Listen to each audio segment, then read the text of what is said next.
Hello everyone, ಇವತ್ತು ನಾವು ಎಳ್ಳಿನ ಜ್ಯೂಸ್ನ ಮಾಡೋಣ. ಎಳ್ಳಿನ ಜ್ಯೂಸ್ ಒಂದು ಆರೋಗ್ಯಕರ ಪಾನೀಯವಾಗಿದೆ. ಎಳ್ಳಿನಲ್ಲಿರೋ ಫ್ಯಾಟಿ ಆಸಿಡ್ ಸ್ಕಿನ್ ಗ್ಲೋ ಆಗೋದಕ್ಕೆ ಹೆಲ್ಪ್ ಮಾಡುತ್ತೆ. ಬೇಸಿಗೆಯಲ್ಲಿ ದೇಹಕ್ಕೆ ಅವಶ್ಯಕತೆ ಇರೋ ನೀರಿನಾಂಶವನ್ನು ಒದಗಿಸುವಲ್ಲಿ ಇದು ಸಹಕರಿಸುತ್ತೆ. ಇದನ್ನು ಮಾಡೋದಿಕ್ಕೆ ಅರ್ಧ ಕಪ್ ಎಳ್ಳು, ಅರ್ಧ ಕಪ್ ಜೋನಿ ಬೆಲ್ಲನ ತಗೊಂಡಿದ್ದೀನಿ. ಮೊದಲು ಎಳ್ಳನ್ನ ಚೆನ್ನಾಗಿ ತೊಳ್ಕೊಳ್ಳೋಣ. ಎಳ್ಳನ್ನ ಡೈರೆಕ್ಟ್ ಆಗಿ ತೊಳೆಯೋದಕ್ಕೆ ಹೋದ್ರೆ ಇದು ತೇಲಿ ನೀರಿನ ಜೊತೆನೆ ಹೋಗ್ಬಿಡತ್ತೆ. ಅದಕ್ಕಾಗಿ ನಾನಿಲ್ಲಿ ಒಂದು ಸ್ಟ್ರೈನರ್ನ ಉಪಯೋಗಿಸ್ತಿದ್ದೀನಿ. ಎಳ್ಳನ್ನ 3ರಿಂದ 4 ಬಾರಿ ಚೆನ್ನಾಗಿ ತಿಕ್ಕಿ ತೊಳ್ಕೊಳ್ಳೋಣ.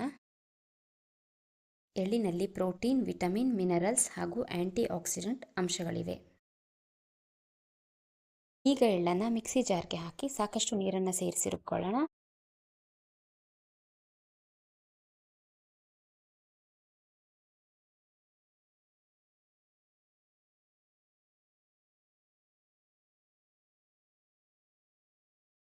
ಈಗ ಇನ್ನೊಂದು ಸ್ವಲ್ಪ ನೀರನ್ನು ಸೇರಿಸ್ಕೊಂಡು ರುಬ್ಕೊಳ್ಳೋಣ.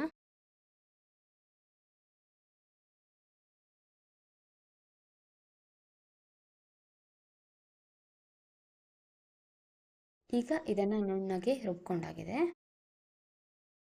ಈಗ ಒಂದು ಕ್ಲೀನ್ ಆಗಿರೋ ಬಟ್ಟೆಯಲ್ಲಿ ಸೋಸ್ಕೊಳ್ಳೋಣ.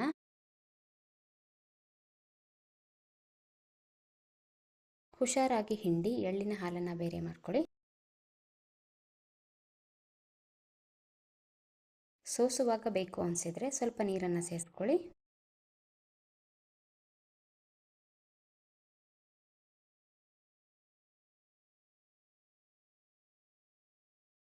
ಈಗ ಇದಕ್ಕೆ ಜೋನಿ ಬೆಲ್ಲವನ್ನು ಸೇರಿಸ್ಕೊಳ್ಳಿ. ಚೆನ್ನಾಗಿ ಮಿಕ್ಸ್ ಮಾಡ್ಕೊಳ್ಳಿ. ಈಗ ಜ್ಯೂಸ್ ಸಿದ್ಧವಾಗಿದೆ. ಇದನ್ನು ಗ್ಲಾಸ್ಗೆ ಹಾಕಿ ಸರ್ವ್ ಮಾಡೋಣ.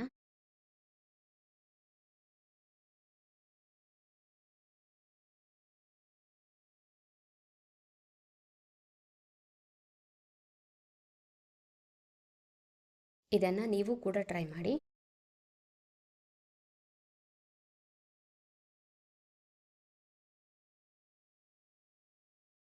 Please subscribe, share and like the video.